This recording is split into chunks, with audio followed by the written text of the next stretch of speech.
Hi, my name is Keith Cooper at Northlight Images, and this is an update of looking at a macro lens. This is the AstrHori 25mm f2.8 macro. It's 2 to 5 times magnification.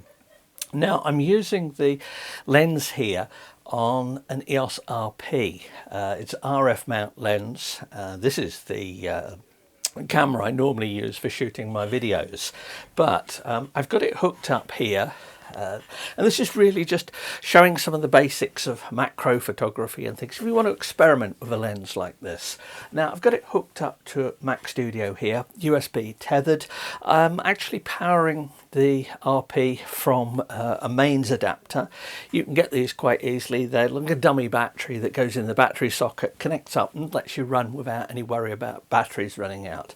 So I've got this here. What's happened is I've switched this on, and immediately, because I've got the software installed, the EOS utility software has started up and is giving me live view. Now I've focused it here. The subject I've got here is just a couple of electronic components. Now I know a lot of people tend to show macro stuff, insects and flowers and stuff like this, but I actually do macro work as part of my work for industrial clients, and I produce photographs of small things, typically electronic components. Now I've got these two diodes because they happen to look quite good. Now I can't show 100% of what I'm going to do here on this because I have a light source, and one of the things is if I turn on the light source, it gives me a much better looking picture, but almost certainly burns out on the video, so we won't be trying that one. But light sources are important. Now the thing with a lens like this is that you don't focus it as such. Focal point is just somewhere in front of the lens. You focus by either moving the subject or by moving the camera. Now I've got this stood on a very small slider unit. Now this is another one made by AstrHori, and I'll do a separate video looking at this because there are a few considerations you've got if you want to use a device like this, but I've just got a very simple tabletop setup. Now it is not stable enough that I would use for work purposes because this could be tipped over quite easily. This is just purely set up here just to show you what I'm doing. Now, the lens at 2 times magnification gives us a very nice view of these two diodes, and I'll just cut in a video.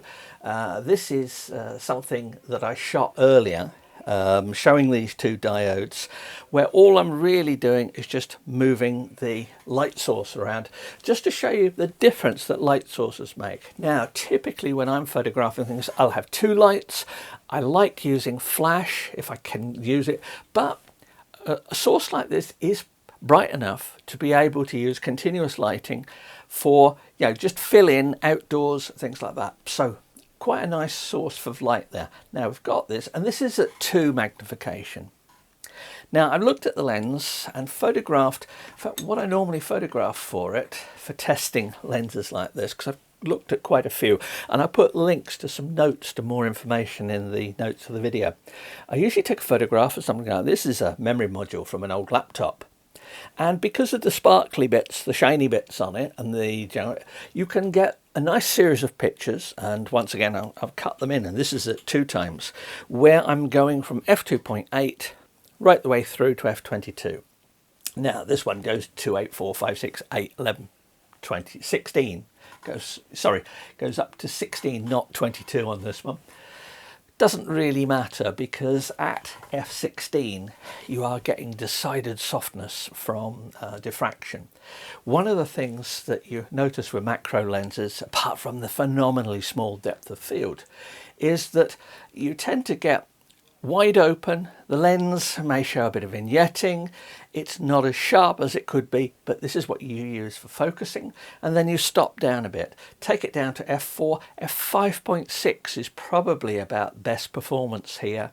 And then when you take to f11, you get a little bit more depth of field, but you get a slight bit more softness. Now, this particular camera is at only 26 megapixels, so You need to be a bit careful about reading too much into this. I would normally much prefer a higher resolution sensor on this.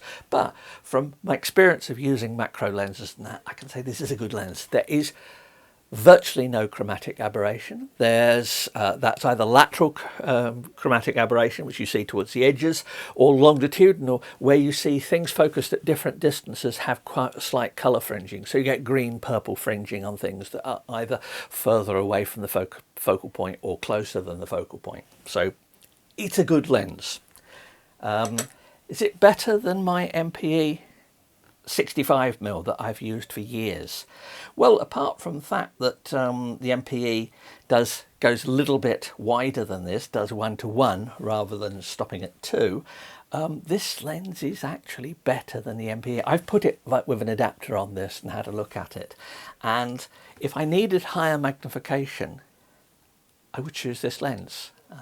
Now, ideally, I'd prefer a higher megapixel camera, so this one won't fit on my 5DS. So there are all sorts of practical considerations. But anyway, I've got this. I'm using EOS Utility, and this is one of the reasons why I do bespoke training for product photography, macro things for industrial clients and individuals as well. But one of the things, if somebody says to me, we want to do some product photography and we want to do a particular setup, what do you recommend camera wise? We don't sell cameras, but I often recommend, and have done for many years, particularly with the DSLRs, recommended Canon cameras, maybe even the crop sensor ones, because you get this software with it for free. It's very good software for shooting. Now, there are lots of other solutions to this, so it's not an all in all, I only ever say get Canon because of this. That's not true. But just if somebody's looking for a second-hand camera and wants to get into doing some product photography, some macro stuff, it's very helpful to have software like this. Now, this is a live view, and as I can show by just changing that as my hand behind it, focal plane here is a fraction of a millimetre thick. Interestingly enough, and so I won't go into the details of this mount that it's on, but if I want to actually increase the magnification, the lens extends. Now, I've taken this up to 4 times magnification. I've had to change the shutter speed settings and a few other things to try and get it to show on here, but obviously much higher magnification. But the problem is we've got a tiny depth of field, and this is the biggest problem people run up against when they're first getting into macro photography, is the depth of field. Now, if you've got a lens that can step its focus and can focus closely, i.e. not this one, fully manual, then you can use focus stacking. If you want to use focus stacking with a lens like this, you need to move the camera backwards and forwards, take a series of shots and stack them. Now, I've produced all sorts of images like this using focus stacking and lots of examples of them, and it's very useful way of getting around things, but it's a lot more effort. I would normally use, instead of a platform like this, I've got a motorized stepping platform that I use. Now, I'll put some links to some reviews I've done of related stuff to this, looking at macro stacking, different things like that may be of help. But I've got a nice shot of the diodes again. You can see at this scale, and this is only 4 times magnification, it's really quite tricky to position things to get the ideal shot. You need, in this instance, I've moved ever so slightly and it's gone out of focus. There we go.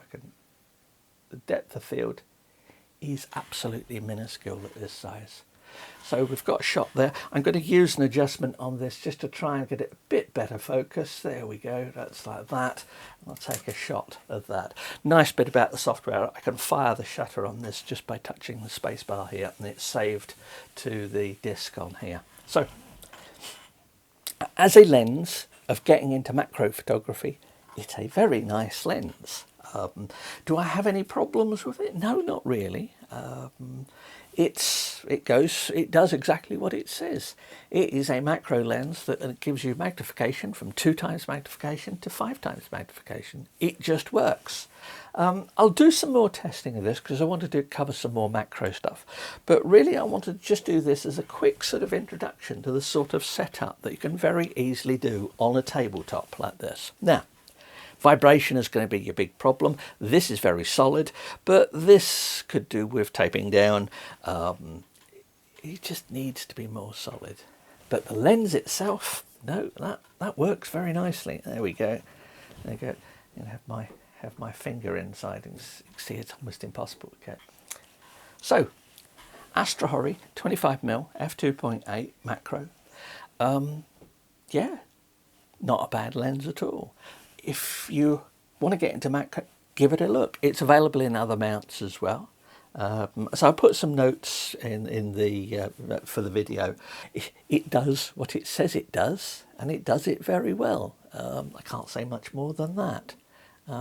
Yeah, this one will actually, I will use this one in preference to my MPE65 for some things. So there you have it. Hope that's of interest. If you've got some questions, please do ask. It's people's questions often give me ideas for bits and pieces like this. And I hope to have some written notes of this at some point with some more photos in it so you can have a look at the detail a bit clearer, because I can only show so much on a video. But thanks for watching, and bye.